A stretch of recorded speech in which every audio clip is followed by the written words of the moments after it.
Vi ringrazio per aver sopportato tutto quello che è successo in questi 3 mesi, per avermi ascoltato quando vi chiedevo per favore di parlare di noi e di non parlare degli avversari, e penso questo sia stato il principale motivo per cui gli esolani ci hanno scelto per governare la città. Questo modo e questo stile, questo lavoro di gruppo sarà il nostro modo di lavorare per la città nei prossimi 5 anni.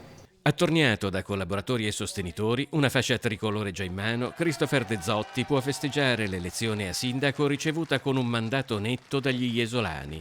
Nel turno di ballottaggio De Zotti e Fratelli d'Italia si sono ampiamente aggiudicati il derby interno al centrodestra col 57,29% dei voti contro il 42,71% di Renato Martin, sostenuto da Lega e Forza Italia.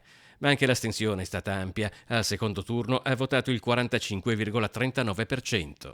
Cercheremo di non ragionare con il paraocchi, ma ragionare sui temi, sulle proposte, quindi soprattutto sui grandi temi, vedere se ci sono delle possibilità di intesa per andare con delle scelte che siano anche più grandi rispetto alla singola maggioranza in Consiglio Comunale. In Consiglio Comunale la porta del dialogo sarà aperta, ma il centrodestra rimarrà comunque diviso nei ruoli che gli hanno assegnato gli elettori.